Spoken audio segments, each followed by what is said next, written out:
प्रिय विद्यार्थियों,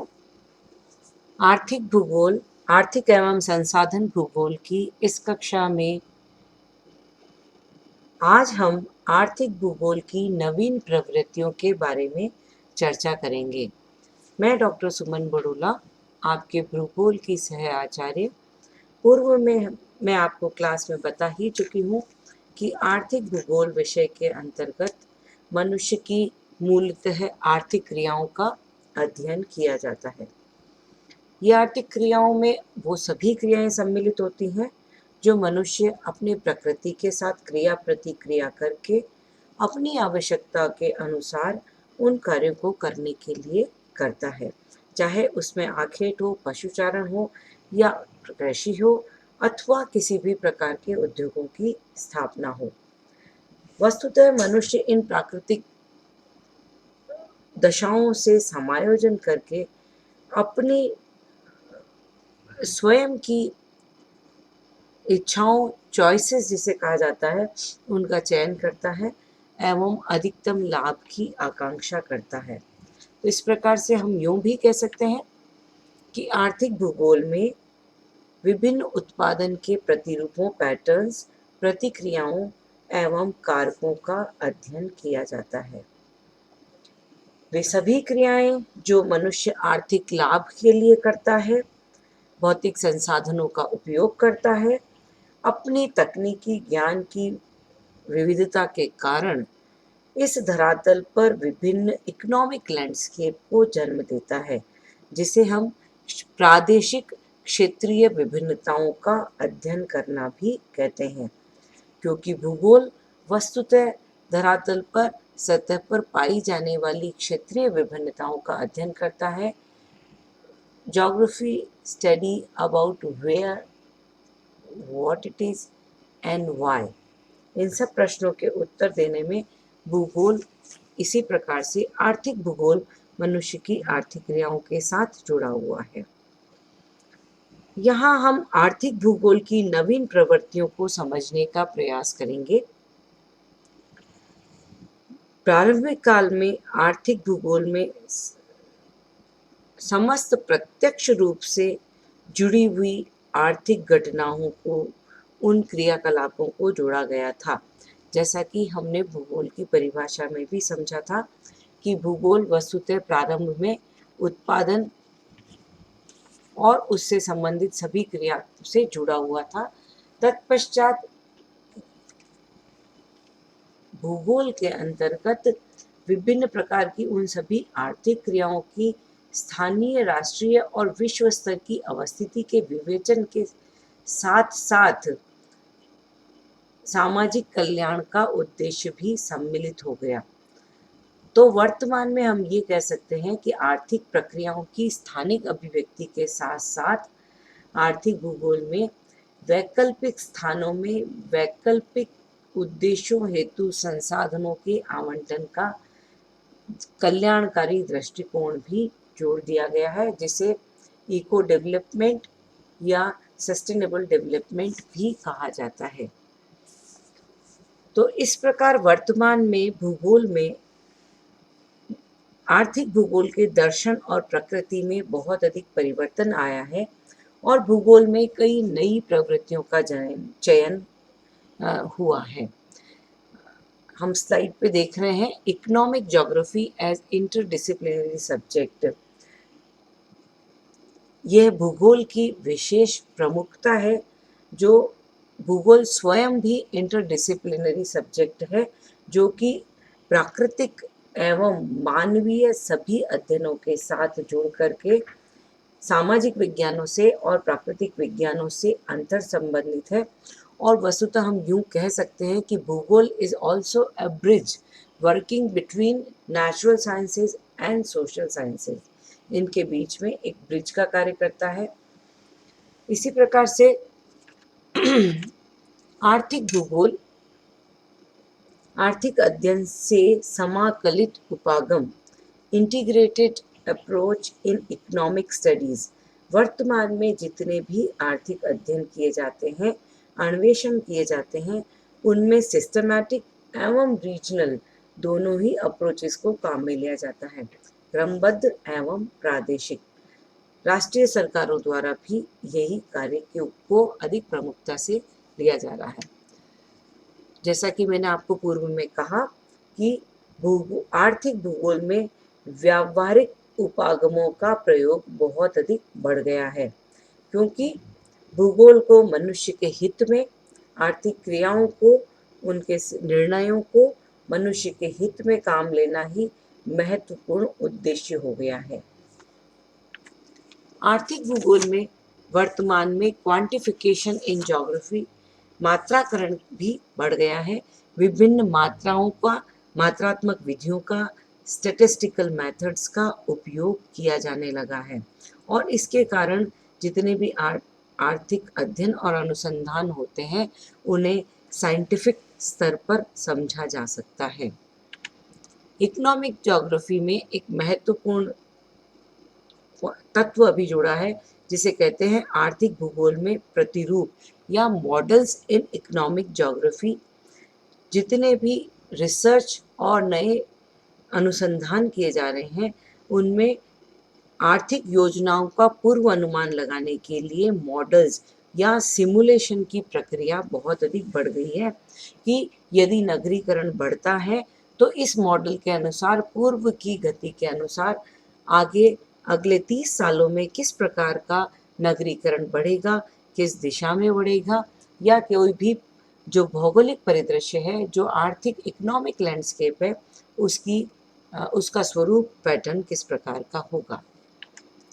GIS इन economic geography, जिसको कहा जाता है भौगोलिक सूचना तंत्र, ज्योग्राफिकल इंफॉर्मेशन सिस्टम, जो कि विभिन्न आंकड़ों को एकत्रित करता है, उनका विश्लेषण करता है और उनका मानचित्रण करता है।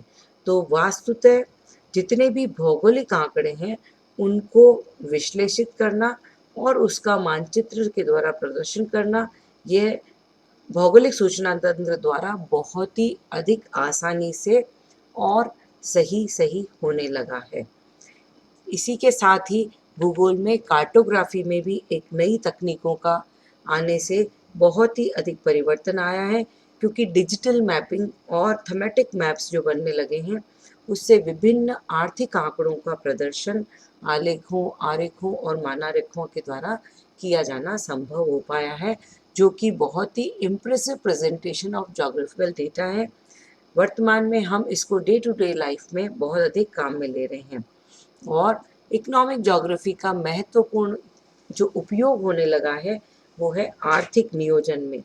वर्तमान में विभिन्न आर्थिक क्रियाओं का नियोजन किया जाना और उनको आर्थिक विकास में अधिकाधिक उपयोग में आए, उसके लिए नियोजित प्लानिंग या सस्टेनेबल डेवलपमेंट बहुत अधिक महत्वपूर्ण है। चाहे वह कृषि योजना हो या माइनिंग एरियाज हो, चाहे टाउन प्लानिंग हो या नगरीकरण का विकास हो, इन सभी के अंतर्गत इकोनॉमिक प्लानिंग बहुत अधिक महत्वपूर्ण है। Next, trends of specialisation. वर्तमान में आर्थिक भूगोल में वस्तुतः विशेषीकरण की प्रवृत्ति में बहुत अधिक बढ़ी है। सभी विद्वान अपने अपने फील्ड्स में स्पेशलाइजेशन, जैसे कि परिवहन, कृषि, औद्योगिक या विभिन्न अन्य आवश्यकताओं का स्पेशलाइजेशन होने लगा है। Aerial photography in economic geography, यहाँ आंकड़ों के प्रदर्शन से संबंधित विजुअल प्रदर्शन के लिए बहुत ही अधिक महत्वपूर्ण जो विधि है वो है आर्थिक भूगोल की नवीनतम प्रवृत्ति वायु फोटो चित्र। विभिन्न हिमाच्छादित क्षेत्रों में, वनों के संरक्षण में, समुद्रों में मत्स्य उद्योग में इसकी बहुत अधिक उपयोगिता है। आर्थिक भूगोल के अध्ययन में ही एक नवीन, बहुत ही अधिक नवीनतम तकनीक, जिसके पश्चात आर्थिक भूगोल या यूँ कहें भूगोल के अध्ययन की प्रवृत्ति बिल्कुल ही परिवर्तित हो गई है, वो है remote sensing the study of economic geography. आर्थिक भूगोल के अध्ययन में सुदूर संवेदक तकनीक का उपयोग।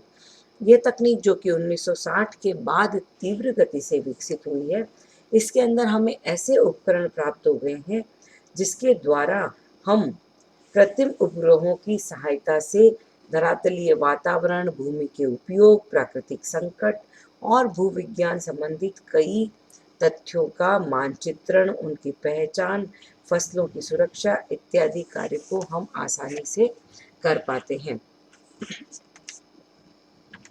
वर्तमान में जैसा कि मैंने कहा ह्यूमन वेलफेयर इन इकोनॉमिक ज्योग्राफी, वर्तमान में जहाँ विश्व सिकुड़ करके एक एंटिटी के रूप में बन गया है, वहाँ पर जो पूर्व में जिसमें विश्व जो अपने ही स्थान से अपनी आवश्यकताएं पूर्ण करता था, वह विश्व अब समाप्त हो चुका है। इंटर कनेक्टेड इस वर्ल्ड में, ग्लोबलाइजेशन के इस युग में इकोनॉमी ग्लोबल हो चुकी है। किसी एक स्थान के रिसोर्सेज उसी स्थान पर नहीं रहे हैं। जहाँ पर भी चीपर अवेलेबिलिटी है, चाहे लेबर की हो, चाहे रिसोर्सेज की हो, चाहे रॉ मटेरियल की हो, वर्ल्ड इकोनॉमी पूरी एक हो चुकी है। जहाँ हम फूड आइटम्स हैं, इन सब का भी आदान प्रदान हो जाता है। इवन मिल्क प्रोडक्ट्स, ऐसी चीज़ें भी वर्ल्ड में हज़ारों हज़ारों किलोमीटर्स पर लाई और ले जाई जा रही है। ऐसी स्थिति में ह्यूमन वेलफेयर इन इकोनॉमिक ज्योग्राफी एक महत्वपूर्ण ऐसा बिंदु है जिस पर हमें विचार करना है, और विश्व में इसका अभी वर्तमान में प्रवृत्ति है कि किस प्रकार से मनुष्य के कल्याण में इन सभी संसाधनों का उपयोग का वितरण नियोजित ढंग से किया जा सके।